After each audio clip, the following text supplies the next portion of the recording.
자, 오늘 이제 그러니까 우리가 본 방송 내용입니다. 마이너스성 게임을 하고 있다, 세계 경제는. 그리고 그 결과 이러다 다 죽는다, 우리.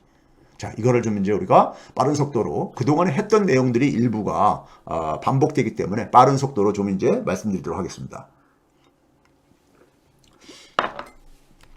자, 지금 상황은 어떤 상황이냐면요.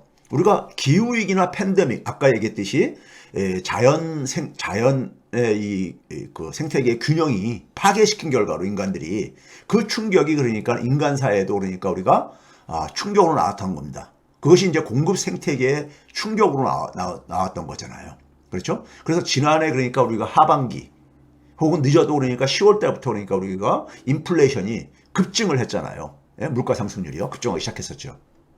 이게 왜 이런 게 생겼는데 거기다가 또 이제 그러니까 이것이 이제 그러니까 우리가 마무리가 지금 그러니까 끝나지도 않은 상태 속에서 코로나가 지금 우리가 끝난 건 아니잖아요. 그리고 기후위기라든가 팬데믹 같은 자연생태계 충격은 앞으로도 계속될 가능성이 높다고 보고 있잖아요. 우리가요. 그렇죠? 여기에다가 인간들이 만드는 인공적인 팬데믹이 저는, 예? 인공적인 팬데믹에 여러분들이 주목을 해야 됩니다. 그동안의 세계화 속에서 우리가 격차 축소가 이루어졌습니다. 소위 산업화가 진행되어지면서 60년대 이후에 서유럽 국가들 일부 국가들하고 일본이 미국을 많이 쫓아왔죠. 그래서 미국과의 격차 축소가 이루어졌잖아요. 그럼에도 불구하고 그들은 그러니까 하나의 서방 세계의 어떤 하나의 이런 부분이었다면은 90년대 이후에 사회주의 균형이 붕괴되어지면서 아까 앞에서도 얘기했듯이 2000년대에 들어와 가지고는 중국의 부상이 생겼잖아요. 중국하고 미국은 서방 세계는 전혀 다른 체제지요.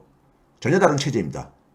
즉 뭐냐면은 중국 같은 경우는 기본적으로 국가주의적인 어떤 국가주의 속에서 시장이라는 것을 하나의 수단으로 삼고 있는 이러한 체제잖아요. 국가주의입니다. 국가주의죠. 반면에 그러니까 우리가 서방 세계는 그러니까 우리가 개인주의적인 이런 시장 질서 체제라고 한다면요. 그러니까 전혀 체제가 다른 거예요.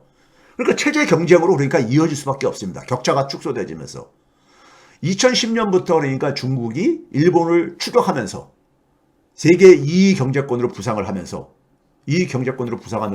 미국은 드디어 그러니까 중국에 대한 위협을 느끼기 시작하죠. 금융위기 터지고 난 이후에 미국은 오바마 정부부터 이미 그러니까는 중국 견제로 방향을 전환을 했죠. 근데 당시에 제가 이미 그랬습니다. 너무 늦었다. 시작하려면 좀 일찍 시작했어야 되는데 너무 늦었다. 중국 제압 못한다, 미국이. 이런 얘기를 했었습니다, 제가요. 저는 했었던 얘기만 합니다. 안 한 얘기를 저는 거짓말 못해요, 성격상. 그랬을 때 너무 늦었기 때문에 중국을 제압하는 게 힘들 거다. 제압하려고 하더라도 굉장히 미국도 그러니까 비용을 지불할 수밖에 없을 것이다. 예? 중국이 미국을 이긴다는 게 아니라 제압하려고 하더라도 굉장히 서로가 피 흘리면서 서로가 비용을 지불할 수밖에 없다고 봤습니다. 그래서 이 격차가 축소가 되면서 우리가 흔히 말하는 신냉전, 미국의 패권이 위협을 받는 거죠. 미국이라는 그러니까 그러니까 미국이 절대 강자로서 그러니까 우리가 한 시대를 그러니까 우리가 세계를 주물렀잖아요. 근데 거기에 중국이 부상을 하면서 미국의 패권이 위협을 받으면서 중국을 고립화시키고 중국이 그러니까 추격하는 것을 제압하기 위한 이런 많은 노력들이 오바마 정부 때부터 이미 진행되어졌죠.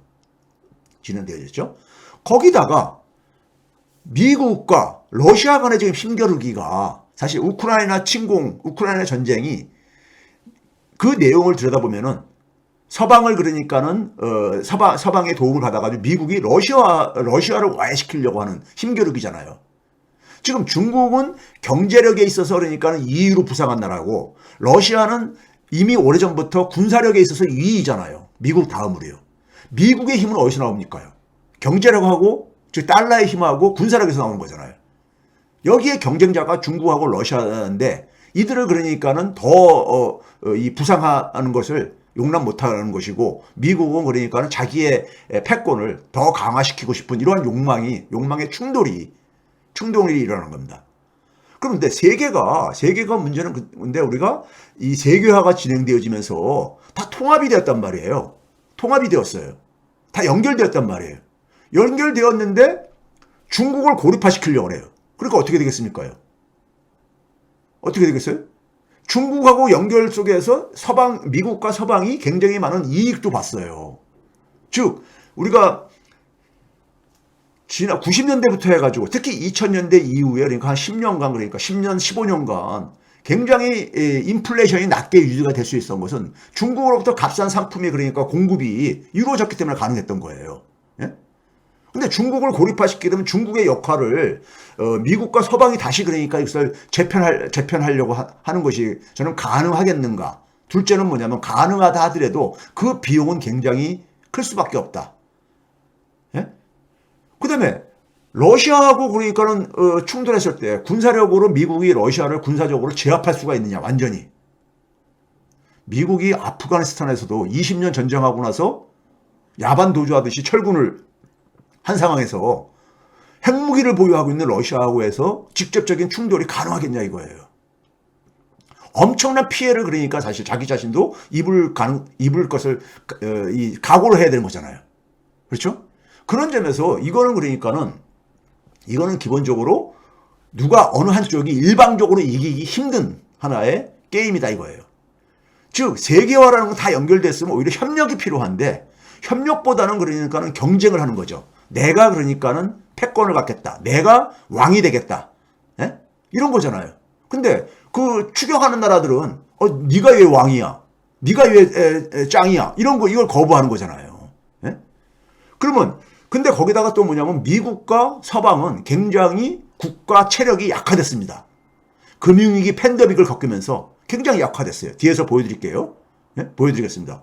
더군다나 유로존 같은 경우는 미국에 대항하기 위해서 유럽 통합을 추진했지만 예? 힘을 모아가지고 아세안 국가들이 그러니까 중국이라든가 주변 국가들의 열강들에 대응하기 위해서 10개국가 힘을 모았듯이 유럽 국가들도 그 개별 국가들의 힘만 가지고는 그러니까는 미국을 대응하기 힘들고 소련을 대응하기 힘들다 보니까 유럽 통합을 이제 이렇게 만든 거 아닙니까요? 근데 통합을 하려면은 이게 단결이 잘 돼야 된다. 단결이 그러니까는. 근데 유럽 통합이라는 외형에도 불구하고 그러니까 단결이 안 됩니다. 예? 그 속에서 유럽의 그러니까 그 장점이 제대로 그러니까 발휘가 안 되고 있는 상황이죠. 넷째는 뭐냐면은 서방 세계의 그러니까 한 파트너로 그랬었던 일본의 몰락. 그러니까 미국, 유럽, 일본이 경제가 지금 다 체력이 약화됐어요. 체력이 약화됐습니다. 상대방들은 부상하고 있는데 이쪽에서 그러니까는 중국과 러시아를 제압하려고 하는 나라들은 체력이 많이 약화됐다 이거예요. 그래서 제가 일방적인 승리는 힘들다고 보는 겁니다. 예? 거기다가 뭐냐면 이번에 한번 가만히 봐보세요. 자, 중국을 봉쇄한다고 할 때는 뭡니까요? 미국이 그러니까 소위 말해서 인도하고 손을 잡았습니다. 인도하고요. 소위 인도 태평양 소위 전략이죠. 그렇죠? 그래서 인도를 그러니까 하나의 자기 편으로 끌어들여가지고 하고 있죠. 그렇죠? 그런데 러시아하고 충돌하는 상황 속에서는 인도는 미국 편 안 들고 있잖아요.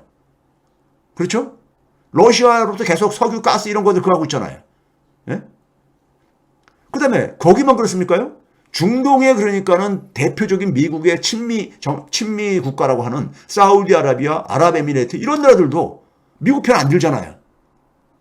아프리카의 많은 나라들은 이미 러시아에 많은 그러니까 이 의존을 하다 보니까는 가스라든가 이런 거에 에너지에 그러다 보니까 거기도 편을 안 들지요. 중남미 국가들도 그러니까 사실상 미국의 일방적인 편을 안 들잖아요. 그렇죠? 그러니까 이게 그러니까 중국을 고립화시킬 때 미국 편에 섰던 나라들이 또 다른 그러니까 우리가 소위 경쟁을 할 때 러시아라든가 이런 나라들하고 경쟁을 할 때 그들 나라들이 똑같이 이렇게 이동을 하지 않는다 이겁니다. 중국하고 그러니까 우리가 경쟁을 할 때 중국을 포위하고 중국을 고립화시키기 위해서 미국 편에 섰던 나라들이 러시아하고 미국이 충돌할 때 거기에 같이 미국의 편에 쓰지 않는다 이거예요. 미국의 그러니까 편을 쓰는 나라들은 아무리 넓게 잡아봤자 서유럽 국가들 그리고 소위 말해서 일본 정도인데 일본도 러시아의 그러니까는 천연가스는 포기를 못하고 있잖아요. 그렇죠? 그러다 보니까는 이게 지금 그러니까 소위 말해서 격차가 축소가 되어지면서 그러니까는 미국의 패권 유지가 상당히 힘들어지고 있는 거예요. 네? 그러니까 어떤 사안이 발생할 때마다 이분법적인 구도. 즉 뭐냐면 미국과 미국의 편을 드는 나라들이 일사불란하게 그러니까는 그것을 대오를 유지를 못합니다. 왜? 국가들 간의 이해관계가 너무 많은 부분에서 차이들이 존재하기 때문에요. 그렇죠? 그러니까 미국이 자기 혼자만의 힘 가지고 안 되다 보니까는 서유럽, 소위 일본 이런 전통적인 동맹 그리고 이제 그러니까 우리가 뭐 한국이라든가 그다음에 주변 국가들이 자꾸만 힘을 이렇게 모으는데 그래서 금융위기 이후에도 G20을 만든 이유가 바로 그겁니다. 그런데 안 되잖아요. 예? 일사불란한 단일 대우가 형성이 안 되어지고 있잖아요. 예? 미국의 힘은 자꾸만 약화되고 있는데 체력이 많이 소진되어서 혼자 힘으로는 안 되는데 그런 점에서 이 소위 말해서 그 탈세계화, 소위 말해서 질서 재편, 미국이 중국이라든가 러시아를 배제하고 만들려고 하는 그러니까 이 세계 질서는 이거는 하나의 저는 일장춘몽이 될 수밖에 없다. 일장춘몽이. 성공하기 힘들다 이거죠. 성공하기 힘들다 이거예요. 예? 그러면은 그런 점에서 근데 문제는 뭐냐면 그걸로 인해 가지고 문제는 뭐냐면 공급 생태계 충격이 일상화되는 시대가 된다 이거예요. 일상화되는 시대. 자, 구체적으로 한번 볼게요. 우리가 최근에 그러니까 고통이 바로 뭡니까요? 이 인플레이션이잖아요. 석유, 그러니까 이 에너지, 원자재, 그다음에 식량 가격들이 급등하는 거. 이게 바로 뭡니까요? 공급 생태계의 샥, 충격인 겁니다. 공급 생태계의 충격이죠. 팬데믹으로 인해서 이런 충격이 이미 그러니까는 작년에 경기 회복되면서 나타나기 시작했는데 그게 다 끝나기도 전에 러시아의 우크라이나 침공 그리고 이 소위 말해서 러시아를 와해시키려는 미국의 전략에 따라서 공급 생태계 충격이 다시 더 그러니까 심화되는 거죠. 그 결과가 예를 들어 몇 가지 보게 되면 석유 가격입니다. 석유 가격이 지난해 그러니까 한 그 하반기부터 쫙 올라가기 시작하잖아요. 그러니까 지난주 금요일에 그러니까 106달러로 다시 잠깐 좀 떨어졌다가 미국이 그러니까 비축유 방출을 그러니까 6개월간 하다가 해서 잠깐 떨어졌다가 다시 쫙 올라가고 그러잖아요. 그런데 이 유가가 굉장히 고공행진했던 시기가 있었습니다. 금융위기 이후에도 이 앞에 그러니까 내부 박스 해놨듯이 그때도 굉장히 올라갔었어요. 그런데 그 당시에는 그러니까는 이게 지속이 한 2, 3년간 지속되는 상황 속에서도 금리를 많이 안 올렸었어요. 금리를 안 올리고 있었습니다. 미국 연준이 금리를 올리기 시작한 게 2015년부터예요. 예? 이 당시에도 그러니까 유가가 이렇게 올라갔으면은 인플레이션 압력 때문에 금리 올리지 않았겠느냐? 아닙니다. 금리 안 올렸었죠. 제로 금리가 계속 갔었습니다. 자, 그건 왜 그러냐면은 이 석유 가격만 가지고 그러니까는 인플레이션 압력이 크지 않았기 때문에 그랬었던 겁니다. 자, 예를 들어서 우리가 원자재에서 가장 중요한 것 중에 하나가 그러니까 우리가 구리죠. 구리 같은 거 봐보세요. 최근에 그러니까 우리가 가격이 오르는 거 맨 오른쪽에 있는 겁니다. 그렇죠? 이게 보면 파운드당 그러니까 파운드당 가격이에요. 구리 파운드당 가격입니다. 근데 금융위기 이후에도 쫙 올라갔잖아요. 비슷한 모양으로 쫙 올라갔잖아요. 그렇죠? 올라갔다 쭉 떨어진 거예요. 근데 이번에는 이게 그러니까는 떨어진다면은 인플레이션은 그러니까 조기에 종식될 것 같지만은 이것이 조기에 종식되냐 안 되냐 하는 것은 제가 볼 때는요. 소위 말해서 미국이 중국이라든가 러시아하고 소위 말해서 계속 이런 전쟁을 하기보다는 소위 협상을 하고 협력을 하느냐에 달려 있어요. 예? 그거 못하면은 이거는 그러니까 가격이 이렇게 하락세로 다시 반전하기 힘들지요. 그렇죠? 그러다 보니까는 지금 국면은 금융위기 이후하고 다른 겁니다. 자, 이것도 봐보세요. 니켈입니다. 구리, 니켈, 아연 이런 것들이 많이 사용하는데 니켈도 봐보세요. 금융위기 이후에 쫙 올라간 가격이 비슷하잖아요. 최근에 올라간 가격 추세하고요. 그렇죠? 근데 그 당시에 니켈은 그러니까 바로 또 떨어졌습니다. 그러다 보니까는 인플레이션 압력이 그러니까는 압력에 큰 영향을 오래 미치지 못하고 그러다 보니까는 금리를 안 올려도 됐었던 거예요. 당시에는요. 자, 그 다음에 징크, 아연이죠. 아연. 이것도 마찬가지로 금융위기 이후에 좀 올라갔었는데 그것도 이제 그러니까는 그렇게 많이 안 올라가다 보니까는 최근에는 급등을 하고 있죠. 2018년 이전에 2016년부터 18년에 쫙 올라갔었어요. 그래서 이 당시에는 그러니까 우리가 다른 경제도 많이 회복이 되어지면서 금리를 올렸을 때입니다. 미국이 2015년에 한 번, 2016년에 한 번, 2017년에 한 번, 2018년에 네 번을 이렇게 쫙 올리면서, 아니 2017년에 두 번인가요? 쫙 올리면서 금리를 그러니까 2.5%까지 상한선을 끌어올렸었죠. 예? 그러다가 2019년도에 금리를 세 번 내렸어요. 왜 내렸느냐? 당시에도 한번 봐보세요. 이 아연 가격을 보게 되면 다시 또 하락세로 다시 반전하잖아요. 예? 그러니까 인플레이션 압력이 없어졌기 때문에 거예요. 근데 이번에는 그러니까 지금 계속 아직까지는 올라가고 있습니다. 이게 그러니까 이게 지금 꺾이게 만드느냐, 이 가격을 그러니까 꺾이게 만드느냐에 달려있다는 겁니다. 세계 경제의 이렇게 향방은요. 자, 그 다음에 곡물입니다. 유엔에서 그러니까 우리가 유엔에서 이런 이미 경고를 했죠. 이 식량 가격이 그러니까는 최고치를 기록하고 있다. 네? 최고치를 기록하고 있다 이거예요. 식량 가격이 최고치를 기록하게 되면은 아무래도 그러니까 저소득 국가들이 집중적으로 타격을 볼 수밖에 없습니다. 네? 타격을 볼 수밖에 없죠. 식량 가격을 보게 되면은 이게 1995년을 100으로 한 지수인데요. 봐보세요. 자, 금융위기 이후에도 잠깐 쫙 올라갔었어요. 근데 진정이 됐잖아요. 잠깐 그랬다가 다시 진정이 됐잖아요. 근데 이번에도 그러니까 이걸 진정시킬 수 있느냐 없느냐 이거 달려 있는 거예요. 이거 진정 못 시키게 되면 지금 가격은 역사적인 최고점을 지금 돌파해서 지금 올라가고 있잖아요.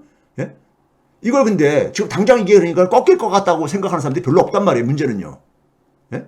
그게 왜 그러냐? 아까 얘기했듯이 글로벌 세계가 파편화되고 계속해서 그러면서 공급 생태계에 계속해서 충격을 주고 있기 때문에 그거를 해소시키려면 국가 간에 그러니까 협력, 손을 잡아야 되는 거예요. 그거 없이는 그러니까 이거 진정시키기 어렵다고 보고 있는 거죠. 그렇죠? 그 다음에 뭐냐, 밀입니다. 밀. 서양 사람들이 많이 오는 이 밀이요. 밀 부시엘당 그러니까 이 가격인데 이것도 한번 봐보세요. 이것도 보시게 되면은 금융위기 당시에 그러니까 잠깐 좀 올라갔다. 당시에 에그플레이션이라는 용어가 해자가 됐었죠. 왜? 그 당시에 그러니까 이제 우리가 이 금융위기로 인해 가지고 굉장히 세계 경제가 완전히 셧다운 되면서 그 충격으로 인해서 그랬던 거죠. 물론 이제 그러니까 농작물 이 수확 피해도 있었었고 그러다가 금융위기 이후에 그러니까는 잠깐 올라갔지만은 올라갔다 내려가고 안정되고 다시 올라갔다 또 안정되고 그러다 보니까는 큰 충격을 안 줬던 거예요. 근데 이번에는 한번 봐보세요. 이번에는 계속 올라가고 있잖아요. 이것도 그러니까는 과거처럼 이걸 이 상승세를 꺾으면은 그러니까 세계 경제가 안정을 회복할 겁니다. 근데 이 가격을 안정세로 그러니까 전환시키지 못하게 되면은 세계 경제는 저는 재앙 상태가로 우리가 맞이할 수밖에 없다는 겁니다. 자, 그 다음에 이제 우리 눈앞에 전개되는 풍경들을 몇 가지를 소개해 보겠습니다. 자, 제니 옐런이 지난번에도 보여드렸던 거죠. 제니 옐런이 뭐냐면 하원위원회에 나가가지고 금융위원회에 나가가지고 한 얘기예요. 러시아 침공이 세계 경제에 엄청난 충격을 미치고 있다 이거예요. 근데 이 표현은 러시아가 만든 것처럼 얘기를 하고 있잖아요. 러시아가 만든 것처럼. 미국은 책임 없습니까? 러시아가 이렇게 한 이유는 뭐예요? 나토의 동지이잖아요.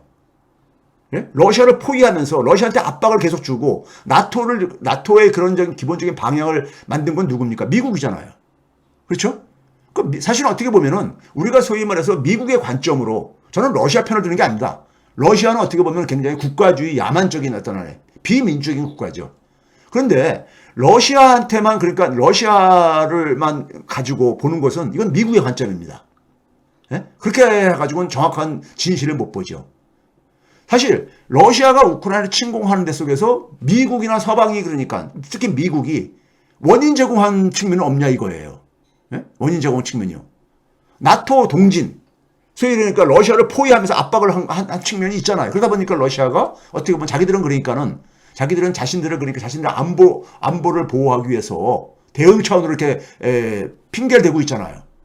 그렇다면은 미국 경제뿐만 아니라 세계 경제에 엄청난 충격을 준 거는 미국의 책임도 있다는 겁니다. 그래서 제가 마이너스성 게임이라는 겁니다. 미국 경제가 굉장히 타격을 지금 입고 있어요. 그렇죠? 뒤에서 이제 자세히 보여드리겠지만. 근데 그걸 자기가 스스로 한 거예요. 자기 스스로. 예? 이걸 그러니까는 소위 말해서 러시아가 나토 침공할 가능성은 미국에서는 계속해서 경고 사인을 내보냈잖아요. 그러면 그런 일이 일어나지 않게 사전에 보다 더 그러니까 협상을 통해서 외교를 통해서 풀었어야 될 게 아닙니까? 예? 문제를 해결해야 됐을 게 아닙니까? 그 다음에 일본은 제가 많이 얘기했죠. 일본은 완전 진퇴양난에 처해 있습니다. 예? 소위 말해서 공급 생태계 충격이 지금 이제 소위 말해서 이 비용 상승, 비용을 비용을 그러니까 상승시켜서 만들어내는 인플레이션이잖아요. 이게 일종의 보게 되면 각 국가들의 금리 인상으로 이어지다 보니까는 일본에서도 그러니까 금리 인상으로 그러니까 어느 정도 이어질 수밖에 없는 거예요.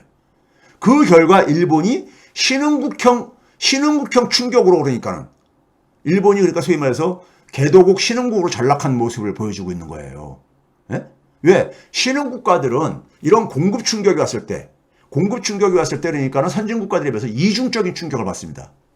지금 뭐냐면은 에너지라든가 원자재 가격이 올라서 인플레이션으로 생기는 한번 충격이 있고요. 그 다음에 자신들의 화폐 가격이 떨어져가지고 자신들의 화폐 가치가 떨어져가지고 수입 물가가 또 증가해가지고 그러니까 물가 인플레가 더 크지요. 클 수밖에 없죠. 예? 선진국가는 그러니까 상대적으로 화폐 가치가 안 떨어지고 오히려 화폐 가치가 더 강화되니까는 그나마 그것을 그러니까 수입 물가를 진정시킬 수 있는데 일본은 지금 가장 많이 지금 엔화 가치가 떨어지는 나라잖아요. 예? 신흥국 아주 그냥 위험에 빠진 신흥국가들 못지않게요. 완전히 신흥국 수준으로 떨어진 거예요. 일본이 지금요. 엔저가 사실은 이번에 그러니까 우리가 코로나 팬데믹 상황 이전까지는 아베노믹스가 기본적으로 엔저를 추구했었던 나라예요. 돈을 막 찍어내가지고. 근데 아베가 물러나고 이후에 일본 은행이 돈 찍어내는 것을 자제하기 시작했어요. 예? 그러니까 그 엔저를 더 이상 그러니까 인위적으로 안 만들었던 거죠. 그런데 이번에 그러니까 팬데믹이라든가 그다음에 이 우크라이나 침공으로 인해 가지고 일본 은행이 돈을 안 찍어내도 불구하고 엔저가 일어난 거예요. 예? 엔저가 일어나는데 그게 일본의 소위 말해서 아베노믹스가 엔저를 통해서 추구했었던 수출 증가를 통해 가지고 경제 성장 이런 데 도움이 안 되는 거예요. 도움이 안 되는 겁니다. 그래서 수출은 별로 그러니까 증가할 수 없죠. 왜요? 경제들이 별로 그러니까 굉장히 지금 침체 쪽으로 이렇게 둔화 쪽으로 빠지고 있으니까 수출이 잘 될 수가 없잖아요. 오히려 뭐냐면은 엔저가 수입 물가를 굉장히 크게 상승시키죠. 외국에서 수입하는 에너지라든가 원자재 가격을 올림으로써 그러니까는 기업들의 비용에 그러니까 부담을 주게 되고 그것이 그러니까는 기업들이 공급하는 상품 가격에 일종의 전가시킬 수밖에 없으니까요. 그렇죠? 그런 점에서 이건 굉장히 안 좋은 악성 인플레죠. 악성 인플레입니다. 그래서 지금의 엔저는 바람직하지 않은 엔저라고 일본조차도 그렇게 얘기를 하고 있는 게 바로 그런 배경입니다. 그럼 지금 이게 진퇴양난인 이유가 있습니다. 자, 일본이 그러니까는 금리 인상을 하지 않으면 돈들이 빠져나가요. 예? 미국이나 이런 나머지 나라들에서 다 금리가 지금 시장 금리가 올라가고 있다 보니까 일본도 금리 인상 압력이 생기는 거예요. 근데 금리 인상을 방치를 하게 되면은 일본은 국가 부채가 굉장히 많잖아요. 그 국가 부채에 대한 채권 이자 부담이 급증합니다. 급증하게 돼요. 그러면 그거를 막기 위해서 또 신규 국채를 발행해야 됩니다. 그 비용을 마련하기 위해서요. 그러면 그 국채를 누가 사줘요? 일본 은행이 통화를 찍어서 사주든지 아니면 그럼 만약에 통화를 찍어서 이걸 사주게 되면 어떻게 됩니까? 통화 찍어냈으니까 엔화 가치 떨어질 수밖에 없잖아요. 그렇죠? 아니면은 국채가 많이 그러니까 발행했을 때 그냥 일본 은행이 방치를 하게 되면 어떻게 됩니까? 국채 가격이 하락하죠. 국채 가격이 하락하면 그럼 바로 이제 우리가 국채 수익률이 올라간다는 얘기고 바로 시장 금리가 상승하는 거잖아요. 그러니까 일본의 금리 인상은 엔화 가치를 떨어뜨리든 아니면 시장 금리를 상승시키든 둘 중에 하나로 전개될 수밖에 없어요. 예? 둘 중에 하나로요. 근데 엔화 가치 떨어뜨리는 거를 방치할 수도 없고 시장 금리가 올라가는 거를 방치할 수도 없고 이런 점에서 진퇴양난이라 이겁니다. 두 번째는 일본이 금리 인상을 지금 그러니까 거부하는 거잖아요. 왜? 아까 얘기했듯이 앞에서 국채 이자 부담이 이게 너무 부담스러운 거예요. 국가 채무가 그러니까 250%가 넘으니까 GDP 대비. 예? 지금 뭐냐면 금리 인상을 막으려면 어떻게 됩니까? 국채를 막 일본은행이 돈 찍어가지고 사들여야 되는 거예요. 그래서 지금 엔저가 가속화되는 겁니다. 엔화 가치가 계속해서 날개 없는 추락을 하고 있는 겁니다. 금리를 그렇게 해서 방어를 하다 보니까 금리 상승을 방어하다 보니까 자본이 유출되죠. 엔화 가치가 떨어지니까는 엔화 자산들이 매력이 없는 거죠. 외국인들이 그러니까 쉽게 얘기해서 달러를 갖고 들어와 가지고 엔화로 바꿔서 그러니까는 주식이나 채권에 투자했다가 그걸 다시 달러로 바꿔 나갈 때는 엔화 가치가 떨어지게 되면은 그만큼 덜 갖고 나갈 수밖에 없는 거니까요. 예? 그래서 자본이 유출됩니다. 그리고 엔화가치 떨어지니까는 수입액이 크게 급증하잖아요. 그래서 무역수지 적자가 심화되는 겁니다. 그렇죠? 거기다 수입 물가 상승이 되면서 인플레 압력이 증대되죠. 인플레 압력이 증대되면 임금이 그러니까 증가하지 않는 상황에서 실질 임금은 오히려 떨어지게 되는 거죠. 내수 이차가 심화시키죠. 성장이 둔화되지죠. 그러니까 일본은 금리를 인상을 할 수도 없고 인상을 거부할 수도 없는 이런 지금 진퇴양난인 거예요. 선택할 수단이 없는 거예요. 별로요. 일본은요 지금. 완전히 그 소위 말해서 우리가 이런 이 국제 금융시장이 불안정할 때, 예? 국제 경제가 세계 경제가 불안정할 때 신흥 국가들이 겪는 소위 후진 국가들이 겪는 그러한 상황을 일본은 지금 그러한 늪에 빠져 있는 겁니다. 그래서 일본 경제의 지금 모습은 어떻게 보면 그러니까 이게 선진국이라고 얘기할 수 없는 지금 상황이 돼버린 거예요. 그 다음에 유럽에서 우리가 유럽이 지금 제가 볼 때는 미국 편 들고 미국에 끌려가지고 나토 동진에 그러니까 같이 끌려다니다가 지금 된통을 당하고 있는 거예요. 뒤통수한테 맞고 있는 겁니다. 독일 경제가 지금 침체 경고를 독일의 급격한 경기 침체를 얘기를 하고 있잖아요. 그렇죠? 독일이 올해 그러니까는 2.7% 성장할 거라고 예상을 했어요. 독일이 지금 그러니까는 팬데믹 이전 상황을 회복을 못했습니다. 근데 그게 1.9%까지 낮췄어요. 이미요. 예? 그러니까 독일 경제가 그러니까 굉장히 지금 급격히 둔화되고 있어요. 왜 그런 겁니까? 우크라이나 전쟁이 지속되면서 소위 말해서 그러니까 우리가 이 물가가 엄청나게 오르고 앉았다 보니까는 그게 직격탄을 맞고 있는 거죠. 예? 미국의 이해에 같이 그러니까 발맞춰서 움직이다가 지금 유럽이 된통 당하는 거예요. 그러니까 뭐냐면 유럽 통합을 만들어 놓고 나서도 군사적으로 미국에 의존하다 보니까 이런 일이 생긴 거예요. 통합의 효과를 제대로 못 만들어내고 있는 거죠. 자, 이거 봐보세요. 독일의 그러니까 도매 물가입니다. 도매 물가. 지난해 그러니까 하반기부터 봐보세요. 지금 최근에 그러니까 3월달이 뭐냐면은 이 소위 말해서 이 석유라든가 원자재 이런 것의 소매 물가가 파란색 기둥인데 70.2%나 1년 전에 비해서 70% 이상이나 올랐어요. 그 다음에 빨간 기둥은 뭐냐면은 전체 그러니까 도매 물가입니다. 그것도 한 23% 올랐고요. 지금 물가가 그 이전하고 한번 비교를 해보세요. 엄청나게 지금 그러니까 이 소위 말해서 에너지라든가 이 원자재 가격 충격이 지금 나타나고 있는 것을 보여주고 있는 거잖아요. 거기다가 개도국가 신흥국가들 특히 저소득층은 아까 앞에서 했던 이중 충격을 받죠. 이게 뭐냐면은 빨간 박스에 있는 나라들이 뭡니까요? 저기 러시아부터 해서 칠레까지 해가지고 러시아야 뭐 경제 제재를 받고 있으니까 그렇다 치고 이게 뭐냐면 곡물 가격이 다 똑같이 않다 이거죠. 맨 오른쪽엔 중국입니다. 중국은 오히려 곡물 가격이 떨어졌어요. 그 다음에 스위스, 그 다음에 노르웨이 이 정도는 마이너스고 쭉 해가지고 마지막에 빨간 박스 오른쪽에 있는 게 이탈리아죠. 그 왼쪽부터는 다 신흥국가들, 개도국가들이요. 개도국들이 그러니까는 식량 가격 상승으로 더 많이 그러니까 식량 가격이 상승했다는 얘기인 겁니다. 여기 그러니까 이머징 마켓에 그러니까는 평균값은 33%가 올랐다는 얘기고, 그다음에 디벨롭트 소위 말해서 뭡니까? 디벨롭트 마켓. 그러니까 소위 말해서 산업화가 된 나라들, 선진 국가들의 평균은 6%도 안 올라갔다 이거예요. 그러니까 곡물 가격이 오른다고 해서 다 똑같이 영향을 미치는 게 아니에요. 똑같이 영향을 미치는 게 아니라 이거예요. 신흥 국가들은 이중 타격을 받고 있는 거죠. 그러니까 전 세계에 미국, 일본, 유럽, 신흥국 다들 지금 타격을 받고 있는 거예요. 그래서 제가 마이너스 썸 게임이라고 하는 겁니다. 누구를 위한 게임이냐 이게요.